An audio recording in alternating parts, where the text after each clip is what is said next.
Good evening and many thanks for joining us to News at 6 here on SuperScreen Television. I am Precious Amai. We begin now with the report from the 9th Assembly, where Yobe North lawmaker Senator Ahmed Lawan has emerged president of the 9th Senate. Ahmed Lawan polled 79 votes to defeat Ali Ndume of Borno South Senatorial District, who polled 28 votes. Yobe North lawmaker Ahmed Lawan went into Tuesday's contest as the anointed candidate of the ruling All Progressives Congress APC, polling 79 votes to defeat Ali Ndume of Borno South Senatorial District, who polled 28 votes. Now, Senator Ahmed Lawan has emerged president of the 9th Senate. Lawan's victory was immediately greeted with wild jubilation within and outside the chamber, that is, even before the ballots were completely counted. Immediately, Lawan was sworn in by the clerk of the National Assembly. Ndume congratulated him. I, Ahmad Ibrahim Lawan, do solemnly affirm that I will be faithful and bear true allegiance to the Federal Republic of Nigeria. That as the President of the Senate, I will perform my functions honestly to the best of my ability. Faithfully in accordance with the Constitution of the Federal Republic of Nigeria and the law and the rules of the Senate, and always in the interest of the sovereignty, integrity, solidarity, well-being, and prosperity of the Federal Republic of Nigeria. That I will strive to preserve the fundamental objectives and directive principles of state policy contained in the Constitution of the Federal Republic of Nigeria. And that I will preserve, protect, and defend the Constitution of the Federal Republic of Nigeria. And that I will abide by the Code of Conduct contained in the fifth schedule to the Constitution of the Federal Republic of Nigeria. So help me God. Earlier, while addressing his colleagues ahead of the election, Lawan promised to work with all members irrespective of their political divide. This is an opportunity for us to remain united as an institution, to remain focused for delivering those very vital and critical and crucial legislative interventions that are necessary to provide for sustainable good governance in this country. The former Senate leader missed a chance of clinching the title 4 years ago, despite being the preferred candidate of his All Progressives Congress APC. It remains to be seen how Senator Lawan will deliver a good job as the Senate President of the 9th Assembly. And still on the 9th Assembly, the 4.68 billion naira welcome package for members of the 9th National Assembly is inappropriate. This is the view of some Nigerians who spoke with SuperScreen's Modupe Abidoye today in Lagos. While they frown at this, they suggest that the money should be spent on different sectors of the economy.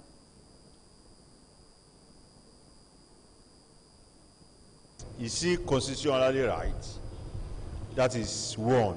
Then again, if you have to take that amount of money, these people are aware of the condition of living of Nigerians nowadays. If you juxtapose this, it will be very, very difficult for me to say, don't give them if they are entitled to it. For that money to be removed from the cover now, when there are so many things that you want to do with money, it's not morally right. So the money should be channeled to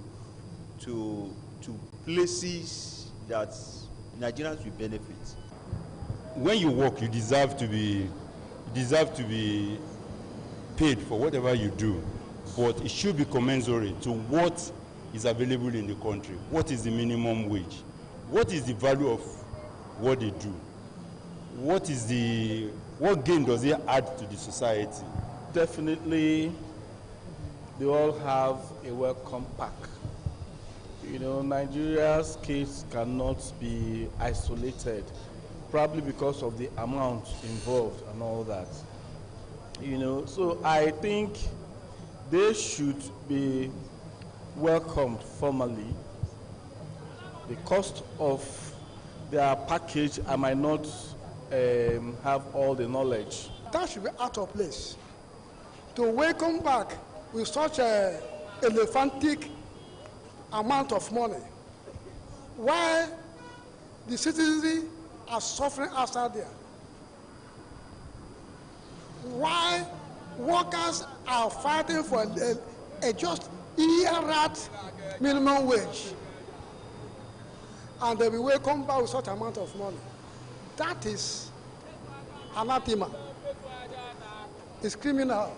For such a money to be given to all these legislators before they start, it's wrong. That is part of the corruption that we are talking of.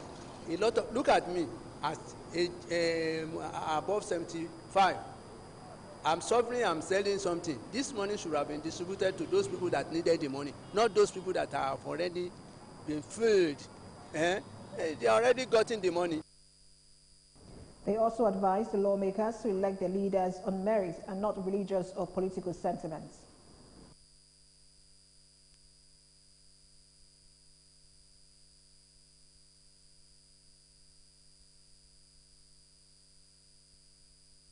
Should not play a major role in it, but that's where we find ourselves. Because if you do that, you put a square peg in round holes. But at our level of development, that is what we understand. That's what we understand. Our voting pattern is still along religious line. Ethnicity rather plays a major role. So there's nothing we can do about that. No. Who the cafe, let them wear it. You know what I'm saying? Who pick, pick productive people, young and Socio-Economic Rights and Accountability Project, SERAP, and other groups as Budget and Enough is Enough Nigeria filed a lawsuit asking the Federal High Court to restrain, prevent, and stop the National Assembly Service Commission from paying the incoming members the 4.68 billion naira. And still on the legislature, Yakubu Salihu Danladi has been elected as the Speaker of the 9th Kwara State House of Assembly. Danladi, 34 years old, is the first timer in the Assembly and is representing Ilesha Gwanara constituency in the State House of Assembly. Soon after the inauguration, Sahid Bobola, the only returning member in the Assembly, nominated Danladi as his Speaker and was seconded by Haliru Dambaba and thereafter adopted by all the members of the Assembly. And in Niger State, Abdullahi Bawa Wuse, a first-term lawmaker, has emerged as Speaker of the Niger State House of Assembly. Wuse, who represents Tafa constituency, was nominated by the immediate past Speaker, Ahmed Marafa. The new Speaker was a former chieftain of the People's Democratic Party, but defected to the ruling All Progressives Congress and contested under his platform for the Tafa constituency seat in the March 2019 Governorship Assembly elections. In his acceptance speech, Wuse promised to carry out his duties in accordance with the law. In Adamawa State, the Adamawa State Governor Ahmed Umaru Fintiri has approved with immediate effect the appointment of Maxwell Gidado as his new Chief of Staff. This is contained in a press release signed by the Director General, Media and Communications, Solomon Kumanga, and made available to journalists in Yola, the state capital. According to the statement, Professor Maxwell Gidado brings to the job over 30 years of experience in lecturing and public service. Until his appointment, he was the Dean Faculty of Law, Nasarawa State University. In Oyo State, the state governor, Sheyi Makinde, says he's ready to give up his immunity if found guilty of any corrupt practices while in office.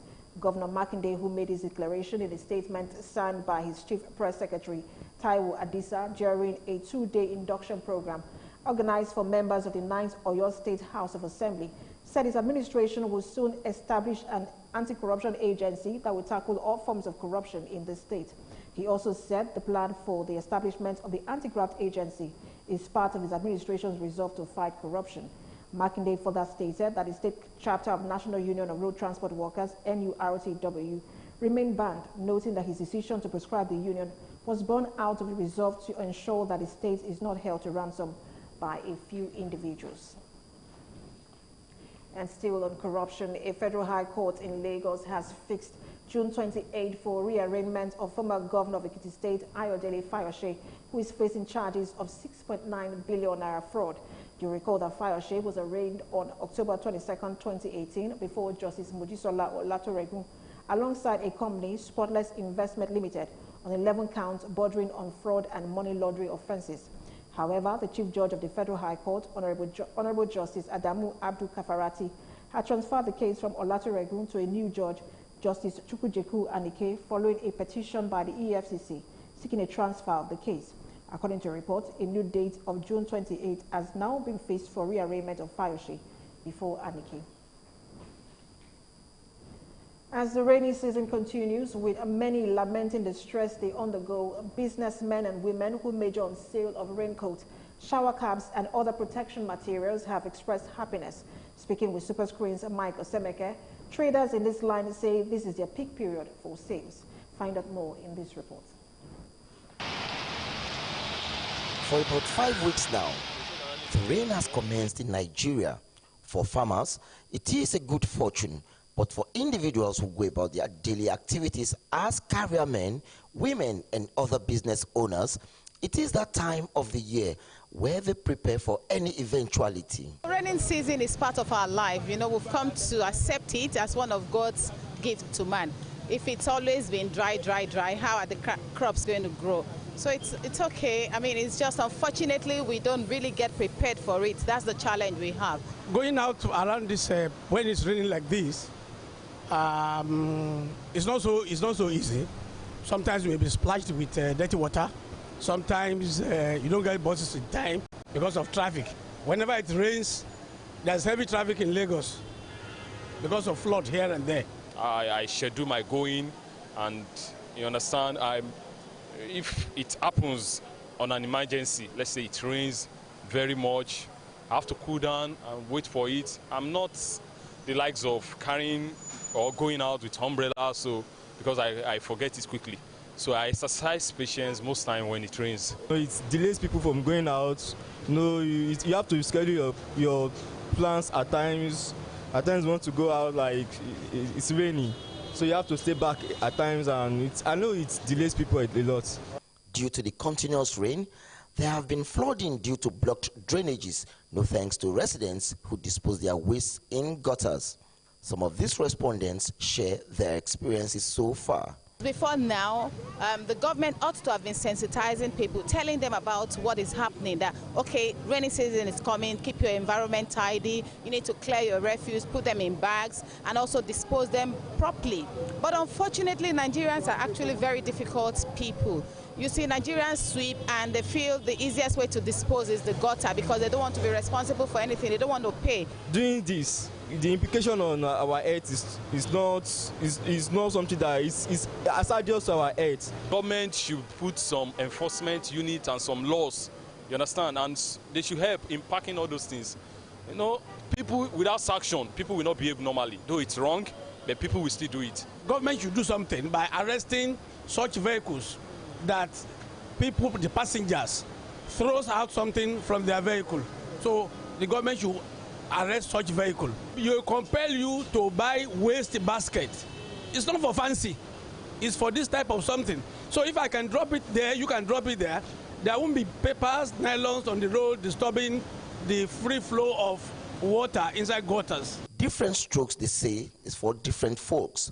For the traders whose line of business is in the sale of rain protective materials as raincoats, shower caps, umbrellas, amongst others, there cannot be a better period. Although the rain affects people, but for us, it is a time for our businesses to thrive.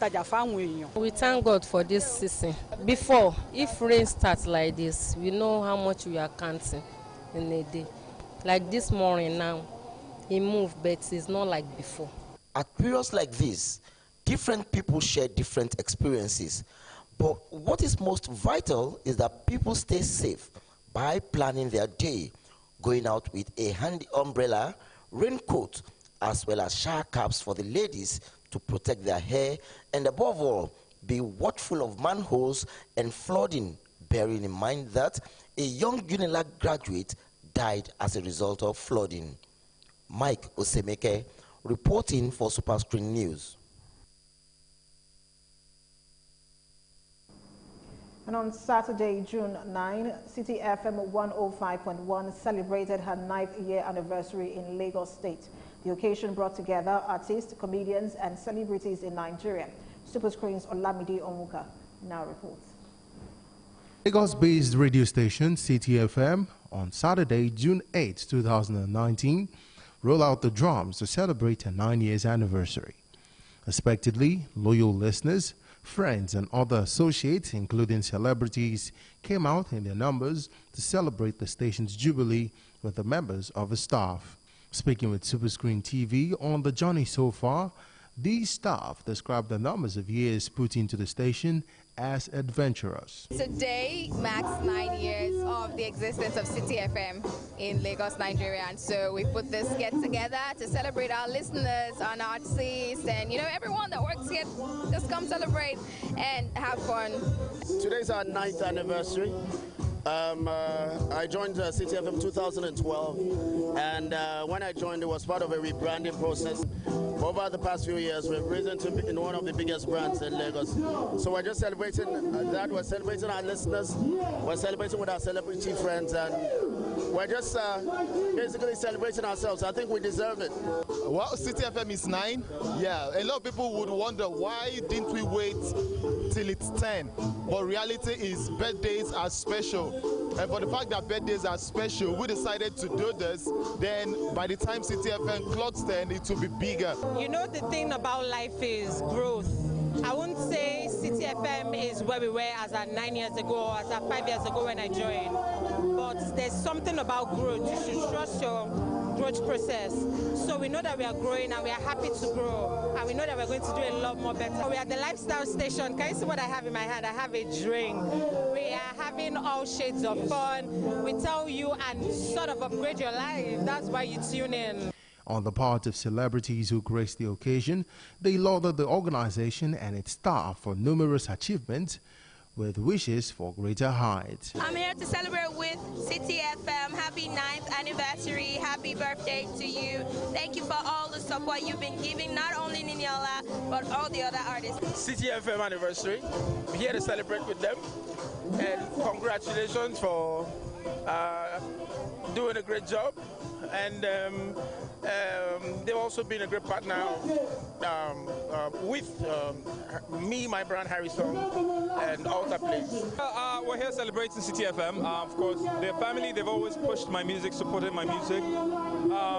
Of course, there isn't much we can do to show back that appreciation, but we're just here to show love and to appreciate them for always supporting good music. I'm here because of City FM now, 9th anniversary, and it's wonderful because City FM has been a part of my career, and I'm so blessed to be here, man. I pray for them to get bigger and better, and to keep supporting. They should not stop the love that they've given us. I'm here for my family, here to support my family. City 105.1 FM. They don't support my career. We're here to support. It's our anniversary, trust me. 9 years in business cannot be underestimated. Suffice to say, hard work, perseverance and discipline must have been the pillars on which the organization tries. As it stands, one can only hope that the station continues to attain greater heights in business.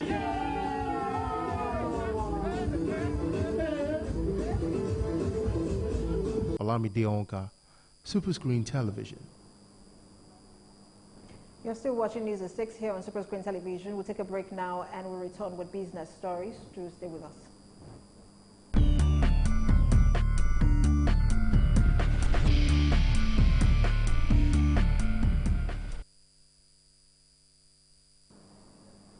Welcome back and many thanks for staying with us. Now in business, the share price of Owando PLC declined at the close of trading on the Nigerian Stock Exchange on Monday after the Securities and Exchange Commission suspended the firm's annual shareholder meeting AGM. The OFM's share price, which rose by 5.26% to 4 naira last Thursday, after falling by 9.52% to 3.80 naira on June 3rd, was exchanged at 4 naira on Friday, but the share price dipped by 3.75% to close at 3 naira 85 kobo on Monday. You recall that the Apex Capital Market Regulator announced the suspension of Owando's annual general meeting slated for today over alleged infractions and penalties leveled against Owando's Group Chief Executive Officer Wale Tinubu and some other board members. And staying at the stock exchange, data obtained from the nation's stock market shows that stocks fell further on Monday, extending its losing streak to 6 consecutive trading sessions. The market opened the week lower as the all-share index of the Nigerian Stock Exchange NSE shed 0.4% to close at 30,322.19 basis points, while the year-to-date loss worsened to 3.5%. According to the data, the market capitalization of equities listed on the NSE dropped to 13.354 trillion naira on Monday from 13.402 trillion naira on Friday. However, 20 firms led by Cement Company of Northern Nigeria PLC recorded price losses on Monday, while 15 firms gained at the close of trading, with Consolidated Hallmark Insurance PLC leading the pack.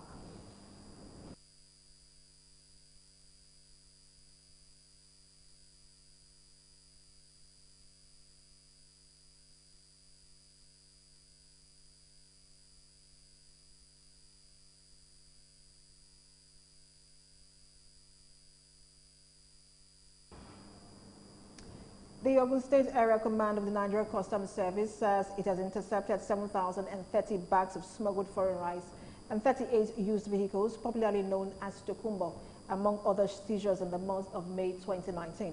The controller of the command, Michael Agbara, who disclosed this at the Diroko border office of the command in Ikpokia local government area of the state, said the seizure of over 7,000 bags of smuggled rice is the highest monthly seizure so far made in 2019.